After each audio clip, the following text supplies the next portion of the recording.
सभी को प्यार भरा नमस्कार। शिवालिक स्कूल की ऑनलाइन वीडियो क्लास में आप सबका हार्दिक अभिनंदन स्वागत करता हूं। आप लोग क्लास 12 केमिकल काइनेटिक चैप्टर है, केमिस्ट्री का पोर्शन है और उसका रिवीजन का सेकंड लेक्चर अटेंड कर रहे हैं। ठीक है, जिसमें अपन क्या कर रहे हैं, दोनों order of reaction, first order और कौन सा ऑर्डर बेटा, जीरो ऑर्डर, इन दोनों को कंपेरिजन करके और ठीक है ना। तो सुनो बेटा, मैं लैंग्वेज यूज कर रहा हूँ। किसी रासायनिक अभिक्रिया में, तो मैंने एक रिएक्शन लिखी, आर एक क्रिया कारक है जो अभिक्रिया करके प्रोडक्ट या उत्पाद में कन्वर्ट हो जाता है। क्लियर? Yes sir. ऐसे इस साइड में ये क्रिया कारक अभिक्रिया करके उत्पाद में परिवर्तित हो जाता है। ठीक है, अब मैं यहाँ से बेटा परिभाषा दे रहा हूँ। किसी रासायनिक अभिक्रिया में, तो आपको स्क्रीन पर एक रासायनिक अभिक्रिया नजर आ रही है। तो किसी रासायनिक अभिक्रिया में अभिक्रिया का वेग, तो बेटा अभिक्रिया वेग का मतलब क्या होता है, सांद्रता बटे समय। तो ये लिख दिया मैंने, डी आर, सांद्रता में समय के साथ परिवर्तन अभिक्रिया का वेग कहलाया। लेकिन क्रिया कारक है तो आगे निशान कैसा कहाँ मिलूंगा, माइनस का।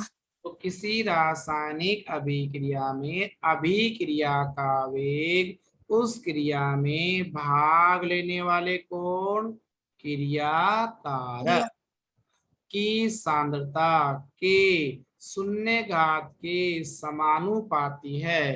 कौन सी कोटि कहलाएगी, शून्य कोटि।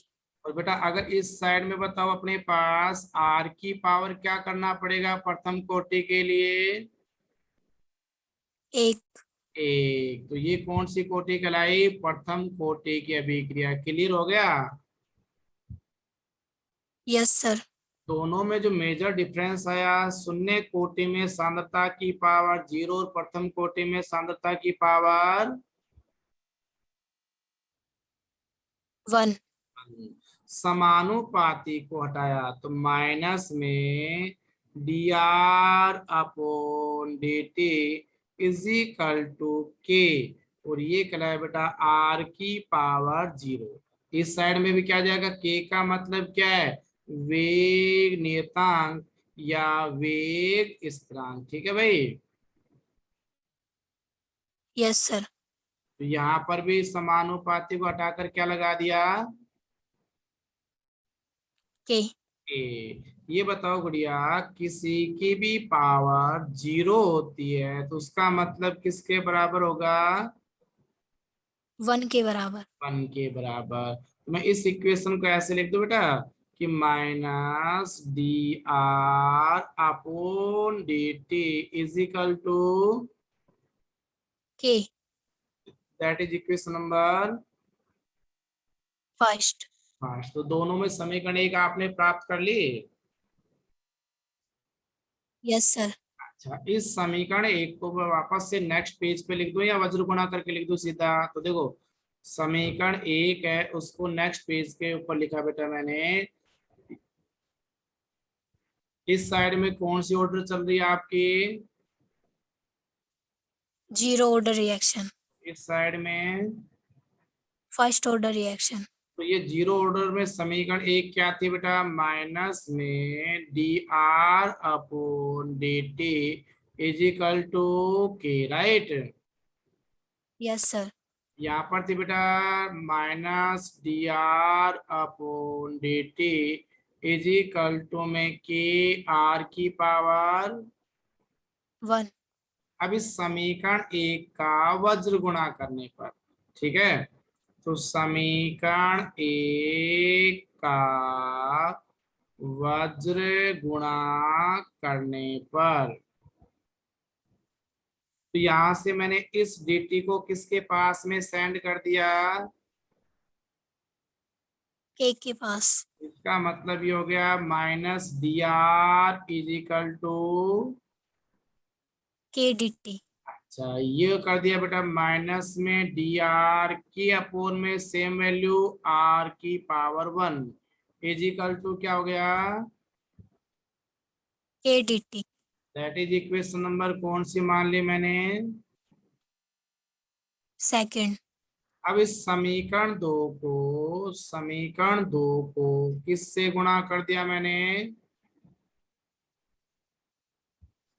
नेगेटिव से। नेगेटिव से गुणा करने पर। इस साइड में भी समीकरण दो को किससे करोगे, नेगेटिव से।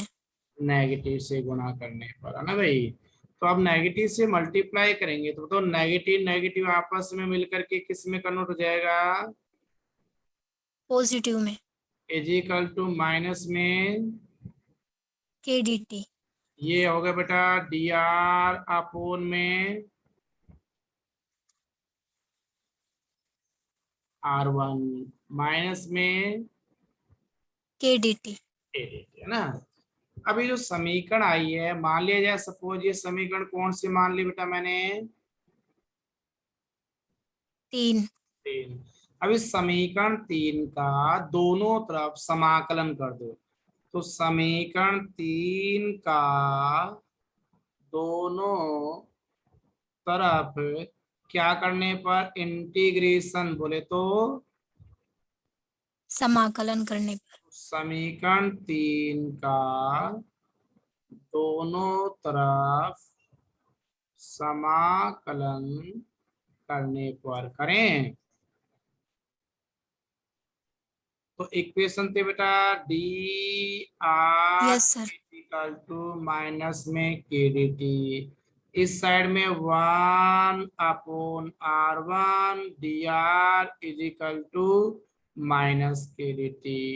अब इस समीकरण का क्या करेंगे,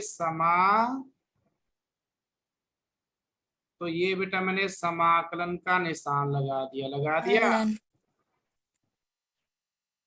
यहाँ तक क्लियर हो गया कि नहीं हुआ,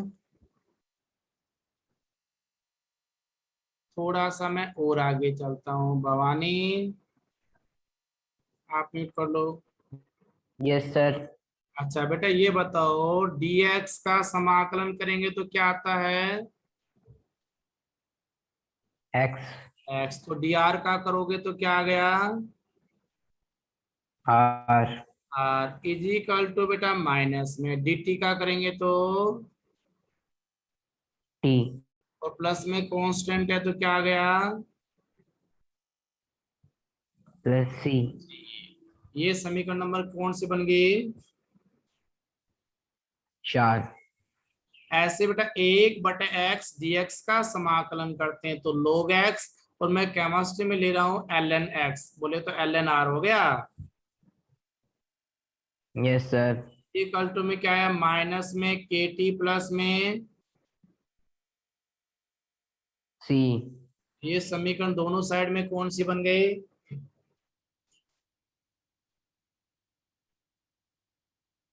फोर्थ 4। 4 समीकरण। अब मैंने क्या कंडीशन अप्लाई की, t बराबर 0 है, मतलब वो अभिक्रिया स्टार्ट नहीं हुई है। तो जो क्रिया कारक की जो सांद्रता है वो किस सांद्रता के बराबर पाई जाएगी, उसकी प्रारंभिक सांद्रता, राइट। Yes sir. ई बराबर 0 पर आर की जो वैल्यू है वो R0 के इक्वल पाई जाती है, यही बात है ना। Yes sir. तो बेटा ये मान जो है वो आप कौन सी समीकरण में रख रहे हो, समीकरण है 4 में। 4 में, ठीक है। मैंने क्या लिखा कि समीकरण 4 में मान रखने पर, रखें यस सर। समीकरण 4 में मान रखने पर, ठीक है भैया। Yes sir. तो यहाँ समीकरण जो 4 है वो आपकी क्या निकल के आ रही है, देखो आर की जगह क्या लिख दोगे, R0। R naught is equal to minus में के इंटू टी की वैल्यू कितनी है, 0। प्लस में सी, इन दोनों को मल्टीप्लाई करोगे तो कितना आ जाएगा, 0। 0 प्लस सी का मतलब सी की फाइनल वैल्यू क्या निकल के आई? R0। ये समीकरण नंबर 5 हो गई।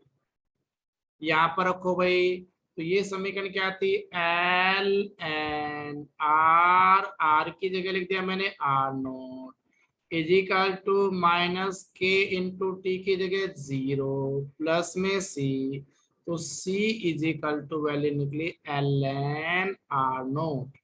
यहां से मैंने सी की वैल्यू फाइंड आउट कर दी। तो ये दोनों की दोनों कौन सी समीकरण कहलाई? समीकरण नंबर 5। अब मैं थोड़ा सा और आगे डील करता हूँ। इसके लिए मैंने क्या किया भाई? अंकित अनम्यूट होना।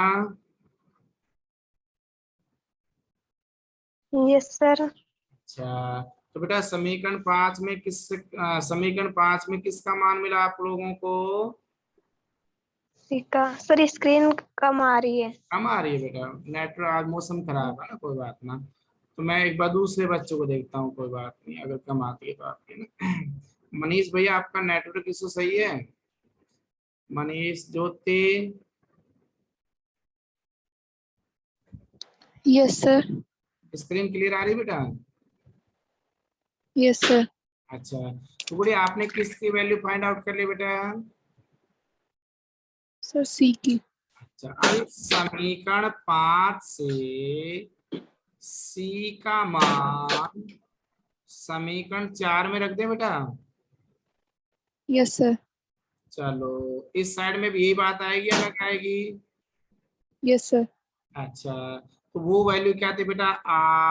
R is equal to minus K T plus C था ना, यस सर। और सी की वैल्यू यहाँ पर क्या निकली हुई? R0। Yes sir. ऐसे यहाँ पर आ जाओ, तो वो था समीकरण 4, ln R is equal to minus K T plus C, और सी की वैल्यू यहाँ पर क्या है? ln R0। ठीक है। Yes sir. अच्छा, अब बेटा माइनस के टी को पक्षांतरण किया तो K T is equal to R0 minus में आर। इस साइड में K T is equal to क्या आ गया? ln R0 माइनस में ln आर। R। यहाँ से बेटा के की वैल्यू फाइंड आउट करोगे तो क्या आया? R0 माइनस में R upon T. Upon T. बहुत अच्छी बात बोल दी आपने। तो ये जो समीकरण आपकी 6 निकली है, समीकरण 6 जो है वो कौन सी कोटि की वेग समाकलन समीकरण कहलाती है? शून्य कोटि। शून्य कोटि अभिक्रिया की वेग समाकलित समीकरण। क्लियर हो गया?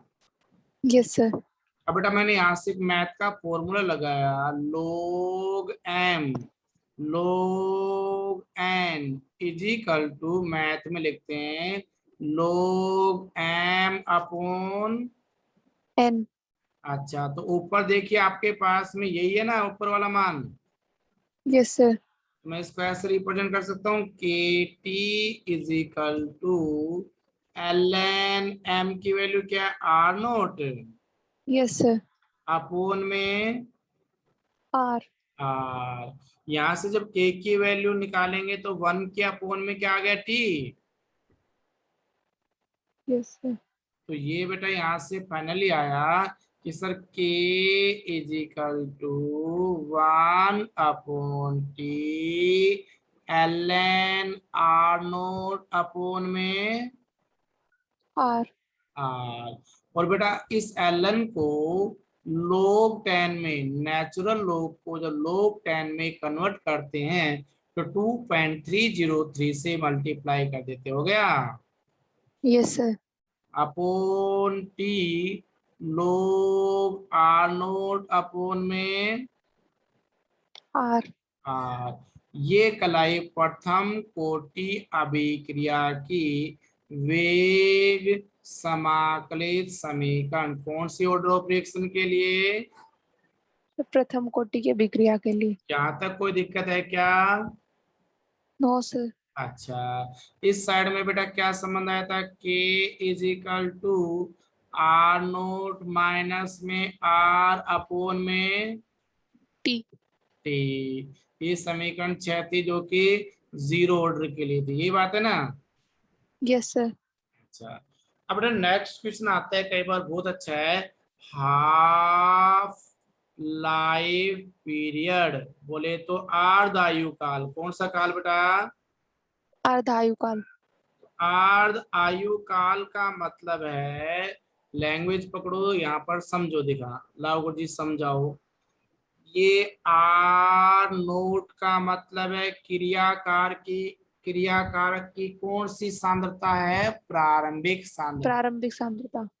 तो इस प्रारंभिक सांद्रता को, लैंग्वेज पकड़ना बेटा मेरी, क्रियाकारक की प्रारंभिक सांद्रता को आधा होने में, तो अब मैंने क्या कर दिया, आर जीरो अपोन 2. 2। तो क्रियाकारक की सांद्रता को प्रारंभिक का आधा होने में जो समय लगता है, उस समय को ही क्या बोलते हैं, अर्धायुकाल. अर्धायु काल। तो बताओ, टी हाफ के समय में क्रियाकारक की सांद्रता कितनी बचेगी, R naught upon, half upon हाँ 2. बिल्कुल ठीक है, 2। तो यहाँ से ये मान अपने इसमें रख दो पहले वाले समीकरण में। Yes, sir. देखो, k इज इक्वल टू ए कहलाई initial concentration of reactant minus में r। अब बताओ इस r को प्रारंभिक सांद्रता का कितना मान लिया जाए, हाफ. हाफ। तो समय कितना कहलाएगा, t, T half. T half. तो ये बताओ अपने पास में यहाँ पर ये एक है और ये आधा है, तो इन दोनों को जब घटाएंगे तो कितना आएगा, Sir, आधा. आधा आएगा। तो सर आपने बोला तो हमने बोल दिया बेटा, आर नोट अपोन में 2 हाफ बोल दिया, और टी हाफ हो गया बेटा मल्टीप्लाई में। Yes, sir. तो फाइनली ये बताओ, इसको जब क्रॉस मल्टीप्लाई करेंगे तो T half is equal to क्या वैल्यू आए, R naught upon 2K. हाँ। लेकिन ये बताओ कि ये शून्य कोटि अभिक्रिया का जो अर्धायु काल है, बोले तो टी हाफ है, क्या उसकी इनिशियल कंसंट्रेशन के डायरेक्टली प्रोपोर्शनल है या नहीं है। Yes, sir. इसका मतलब है शून्य कोटि अभिक्रियाओं में क्रियाकारक की सांद्रता जैसे जैसे बढ़ाओगे तो अभिक्रिया का वेग भी वैसे, सॉरी अर्धायु काल भी वैसे वैसे बढ़ेगा, समझ गए। Yes, sir. अच्छा, अब मैं कौन सी कोटि के लिए अर्धायु काल निकाल रहा हूँ, प्रारंभिक प्रथम कोटि के लिए. अच्छा तो बताओ, k is equal to 2.303 upon में t log r naught upon. अब बताओ बेटा, समय को तो क्या कर दिया मैंने, प्रारंभिक का, आधा. और समय आधा होने में ये बताओ इस क्रियाकारक की सांद्रता प्रारंभिक की कितनी हो जाएगी, आधी. आधी। इसका मतलब मैं इस इक्वेशन को ऐसे लिख सकता हूँ, k is equal to 2.303 upon में T half log 2 into R naught upon R naught, right. Yes, sir. तो बेटा ये आर नोट से आर नोट कैंसिल हो गया. कैंसिल हो गया।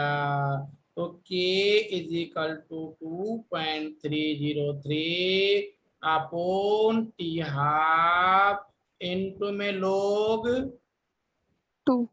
और लोग 2 का मान होता है 0.3010, कितना होता है, 0.3010. हाँ अपोन में टी हाफ। और बेटा इन दोनों को जब मल्टीप्लाई करेंगे तो फाइनल वैल्यू आती है 0.693 अपोन, T half.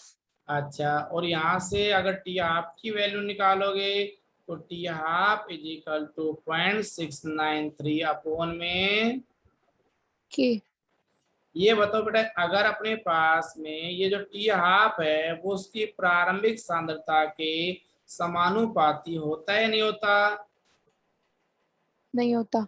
इसका मतलब प्रारंभिक सांद्रता में चाहे कितना भी परिवर्तन कर दिया जाए लेकिन उसके अर्धायु काल में कोई प्रभाव नहीं होगा। नहीं होगा। तो यहाँ तक बात समझ में आई या नहीं आई? सर आ गई। अच्छा बेटा, ऑब्जेक्टिव क्वेश्चन के अकॉर्डिंग आप लोगों को डेरिवेशन पूछा जा सकता है क्या? No sir. इसका मतलब हमें सर याद क्या रखना है? अगर मैं बात करता हूँ छोटे क्वेश्चनों को सोल्व करने के लिए, है ना। नंबर एक तो बेटा ये अभिक्रिया का वेग उस क्रिया में भाग लेने वाले क्रियाकारक की सांद्रता के कौन सी घात के? शून्य घात के। अच्छा, और अपने पास में प्रथम में क्या बोलोगे? अभिक्रिया का वेग उस अभिक्रिया में भाग लेने वाले क्रियाकारक की सांद्रता के? प्रथम घात के। अच्छा, दूसरी बात है, आपसे पूछ ले डायरेक्टली कि शून्य कोटि अभिक्रिया के लिए वेग समाकलित नहीं बेटा, वेग अवकलित समीकरण लिखो। कौन सी समीकरण है? वेग अवकलित तो कुछ समीकरण। नहीं है, आप इसी समानुपाती को हटा करके और ऐसे रिप्रेजेंट करोगे तो ये कहलाएगी उसकी वेग समाकलित या अवकलित। वेग अवकलित समीकरण। Are is equal to K और आर की पावर। 1। अच्छा, अगला क्वेश्चन क्या दे दे कि शून्य कोटि अभिक्रिया के लिए कौन सी समीकरण लिखो? वेग समाकलित समीकरण। तो वेग समाकलित समीकरण में आप लिखोगे बेटा K is equal to R naught minus में R upon T। Upon T. यहाँ पर क्या आएगा बेटा? K is equal to 2.303 upon T log R naught upon में। R। अच्छा, नेक्स्ट सर और क्या पूछ सकता है? शून्य कोटि अभिक्रिया के लिए क्या बोले? अर्धायु का। तो अर्धायु काल T half is equal to लिखोगे प्रारंभिक सांद्रता अपोन में कितना के? 2 के। यहाँ पर हाफ लाइफ पीरियड क्या हो जाएगा बेटा? 0.693 0.69 अपोन में अपॉन के। के कर लोगे? Yes sir. तो ये थी अपने पास में आपके कंपटीशन के अकॉर्डिंग, जो केवल मात्रा आपको ये याद रखना है, डेरिवेशन का कोई मतलब नहीं है। क्लियर हो गया? Yes sir. अब बेटा मैं थोड़ा सा ग्राफ और प्लॉट करके बता देता हूँ, शून्य के लिए भी प्रथम के लिए भी, है ना। तो मैं पहले शून्य कोटि के लिए ग्राफ प्लॉट कर लूं। Yes sir.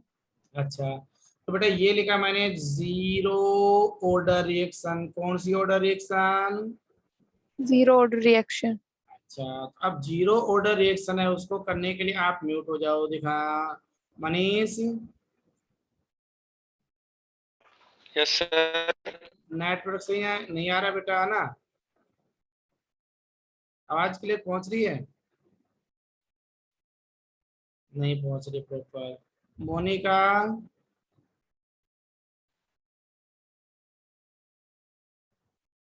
Yes sir. अच्छा बेटा थोड़ा सा स्पीकर को माउथ के पास लीजिए। अब क्लियर आ रही है? Yes sir. ठीक है ना। अच्छा गुड़िया, उसके बाद में मैं ग्राफ लोड कर रहा हूँ। पहले कौन सी ऑर्डर के लिए?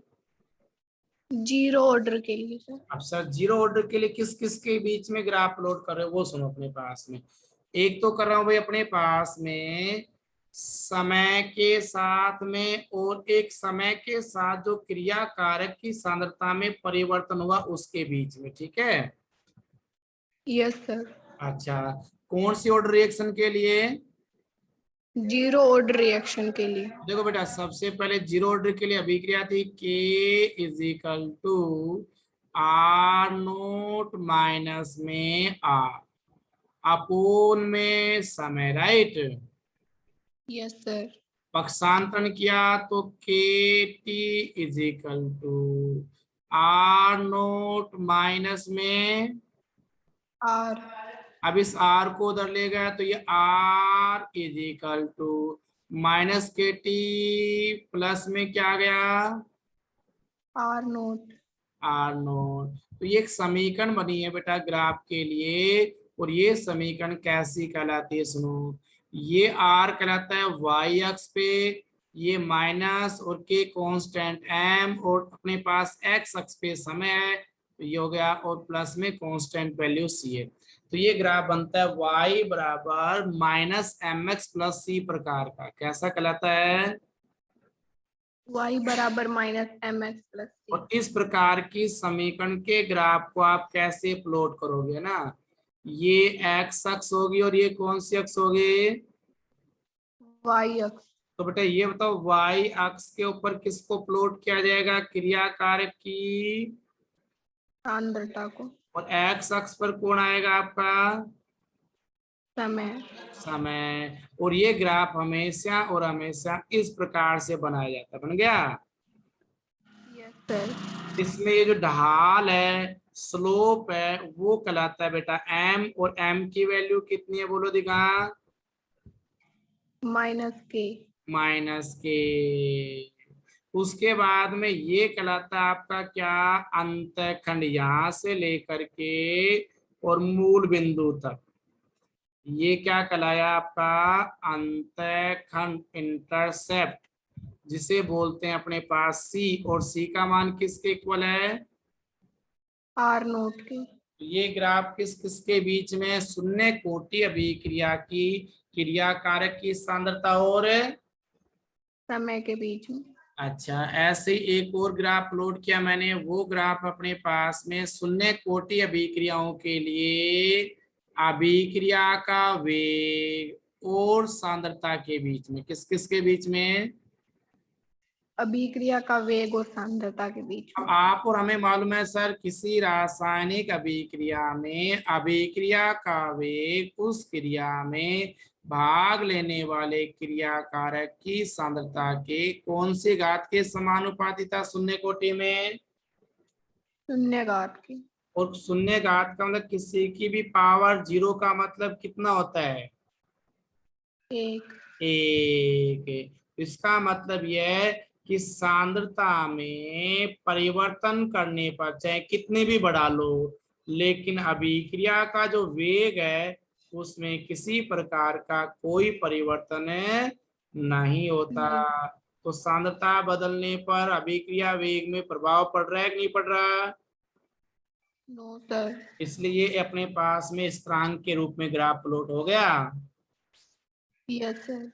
एक और ग्राफ प्लॉट करते हैं शून्य कोटि के लिए। आप और हम शून्य कोटि का ग्राफ प्लॉट कर रहे हैं। तो ये बताया था, मान लीजिए बेटा अर्धायु काल, ये अर्धायु काल हो गया, और उसकी प्रारंभिक सांद्रता आर नोट के बीच में ग्राफ प्लॉट करना है, ठीक है? Yes sir. तो बेटा अर्ध आयु काल बराबर फॉर्मूला बताया था क्या? आर नोट अपोन कितना के? 2k। 2k। यही बात है ना? Yes sir. अच्छा, तो ये अपने पास में यहाँ से मैं इसको ऐसे लिख सकता हूँ, नहीं लिख सकता हूँ? टी हाफ बराबर 1/2k और आर नोट, हाँ या ना बेटा? Yes sir. तो ये कहलाया बेटा y अक्ष पे, और ये कांस्टेंट वैल्यू है m, और ये आपके पास में क्या है? प्रारंभिक सांद्रता है, उसमें ग्राफ प्लॉट करवाया है। इसका मतलब x अक्ष पे प्लॉट करेंगे। तो ये ग्राफ हो गया आपका कैसा? x अक्ष पर तो उसकी कौन सी सांद्रता आ गई? प्रारंभिक सांद्रता। और y अक्ष से ऊपर कौन सा काल आ गया? अर्ध आयु काल। तो ये बताओ कि इसका जो अर्ध आयु काल मिला वो प्रारंभिक सांद्रता के समानुपाती मिलता है, यही बात है ना? Yes sir. और ये ग्राफ आया y बराबर mx। y बराबर mx हमेशा मूल बिंदु से शुरू होता है, हो गया? Yes sir. और ढाल बेटा m के बराबर है, m का मान है 1/2k। ओके, समझ गए? Yes sir. तो ये शून्य कोटि अभिक्रियाओं के 3 प्रकार के मैंने ग्राफ बताए। अर्ध आयु काल और प्रारंभिक सांद्रता के बीच में कैसे ग्राफ प्लॉट करोगे, कर लोगे? Yes sir. अच्छा, थोड़ा सा मैं और आगे चलूं। Yes sir. चलो बेटा आप भी म्यूट करो देगा पूजा। पूजा यस सर। अच्छा बेटा सुनो, मेरे आगे पूजा दोनों अनम्यूट हो गई। तो बेटा आपके पास में गुड़िया अब फर्स्ट ऑर्डर के ग्राफ शुरू करें। Yes sir. चलो तो फर्स्ट ऑर्डर में किस किस के बीच में ग्राफ लोड कर रहा हूँ, ln r और समय के बीच में, ठीक है बेटा। Yes sir. चलो तो सबसे पहले इक्वेशन लिखते हैं। तो वो था संबंध k is equal to 1/t ln क्रिया कारक की प्रारंभिक सांद्रता बटे में सांद्रता, हो गया।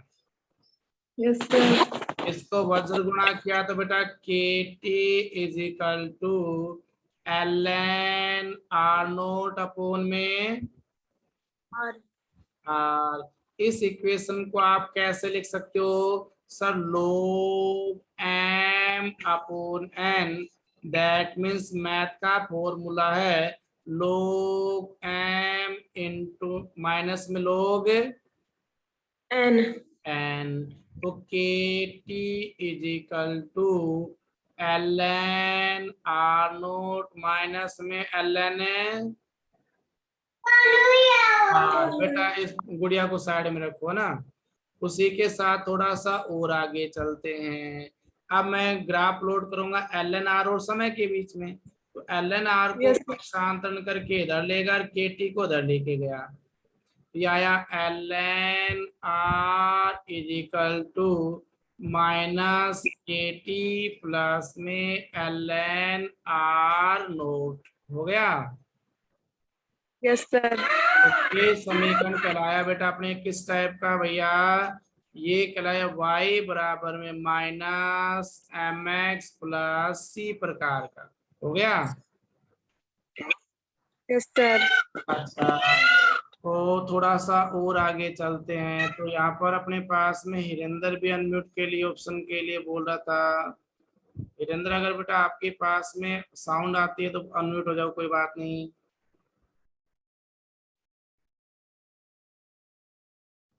हेलो बेटा आप डेस्कटॉप पे ले रहे हो तो आपकी साउंड नहीं आ पाएगी, लैपटॉप पे लेते मोबाइल पे लेते हो तो आपकी साउंड आ जाती है मेरे पास में ना।